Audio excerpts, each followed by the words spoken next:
Washington, House Democrats presented their closing arguments on Friday in the impeachment trial of President Donald Trump, saying the president is a danger to the country, who must be removed from office. Democrats have charged Trump with 2 articles of impeachment. First, abuse of power over his decision to withhold military aid to Ukraine in exchange for the country agreeing to investigate his political rival, former Vice President Joe Biden. The second article is obstruction of Congress for withholding documents and testimony in the House's investigation. On Wednesday, the House impeachment managers, Democrats acting as the prosecutors making the case in the Senate, focused on laying out the timeline of Trump's Ukraine scandal. Then, on Thursday, they broke down the constitutional justifications for removing Trump from office. On Friday, Democrats wrapped up their case, concluding with Rep.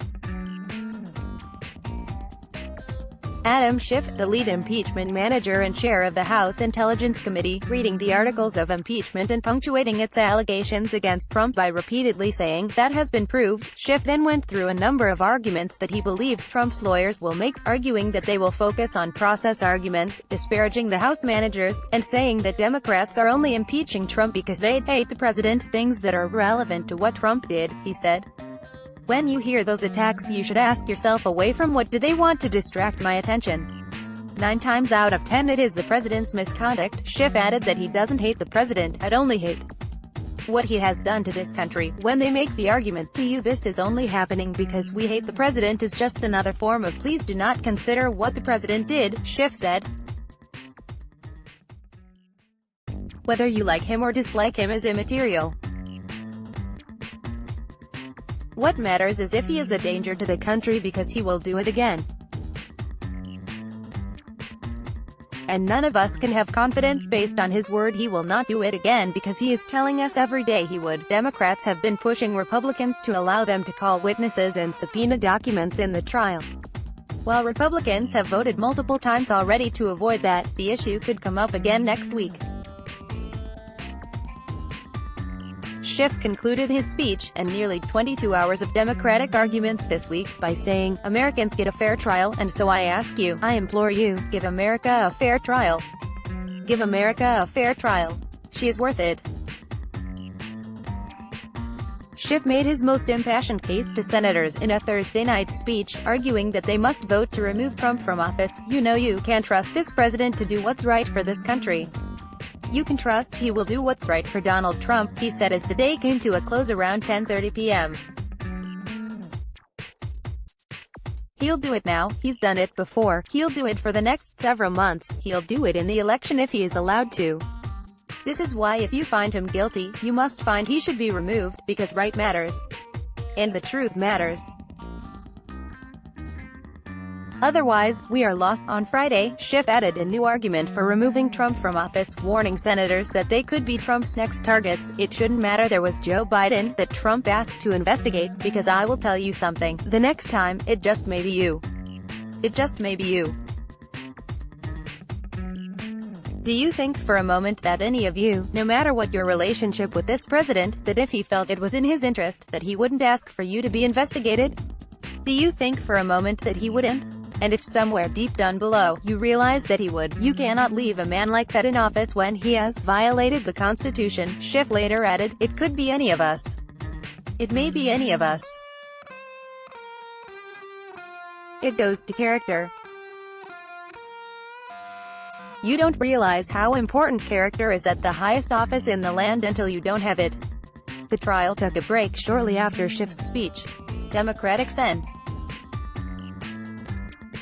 Mazie Hirono said it was important to force us to think about what's going to happen if we don't do our constitutional job with Trump. "Certainly you know the way I put it is what country is he going to try to bully next? What money is he going to use for those purposes? Because that's a reality. This is a president who's going to do that," Hirono said. As he closed the Democrats' case Friday night, Schiff also spent time focusing on the second charge against Trump, obstruction of Congress, telling senators it is particularly important because Congress must be able to investigate and impeach presidents in the future. If the Congress cannot, because the president prevents it, investigate the president's own wrongdoing, there will be no more impeachment power. It will be gone, he said. The galleries above Schiff were barely half full as he gave his closing statement. Below, a rarely full Senate chamber looked on. Several Republican senators watched intently as Schiff delivered his remarks, turning often to the Republican side of the room as he spoke and looking down occasionally at an open binder containing white pages of both printed and handwritten notes. Some senators, like Republican Pat Roberts, rested their head on a hand. Sen. Susan Collins cocked her head and joined her hands on her chest as she listened. Others, like Republicans Cory Gardner and Bill Cassidy, appeared to take notes. Some Republicans seemed unimpressed by Schiff's speech. Sen. Jim Risch sat back in his chair, speaking occasionally to Sen. Roy Blunt on his left, who shook his head in response to one comment. Sen's. John Barrasso and John Cornyn shared a quick laugh at one point as well. As Schiff spoke about the defenses the Trump legal team might put forward, Jay Sekulow, one of the president's personal attorneys, turned to watch Schiff, who stood to his right. Later, Sekulow jotted down notes. Though most of the laughs to Schiff's jokes came from Democrats, some Republicans cracked smiles. Sen's.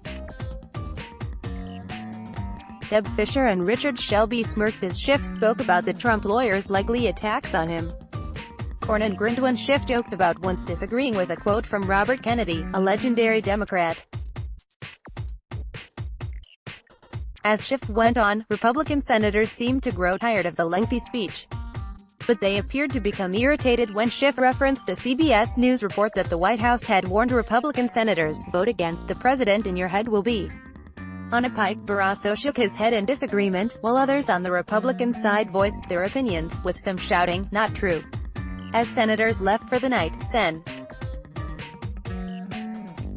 Lisa Murkowski told reporters that she had been with Schiff's call for moral courage before he brought up this head on a pike report, reportedly saying, "That's where he lost me." Democratic Sen. Joe Manchin seemed to agreed. "I mean, I don't know why he would do that. That could have been left out, that's for sure." Schiff's remarks capped off 3 days and some long nights of arguments from Democrats, which they punctuated with video clips from the House's impeachment hearings late last year. Schiff began his final speech by telling senators, "The first point I'd like to make is I'm tired. I don't know about you but I'm exhausted. Trump's defense team will have its own 24 hours to respond beginning Saturday morning. The Senate will take Sunday off but the president's team will continue making its case on Monday." After each side is done with opening statements, senators will submit questions to Chief Justice John Roberts, who is overseeing the trial, and will read them during a 16-hour queue. Senators have to remain silent during the trial, and are under other restrictions, including not having their phones. People are putting questions together now. Democratic Sen. Jeanne Shaheen said Thursday night, "We're all thinking about what we want to ask. We'll look at how much is redundant. Let's block it."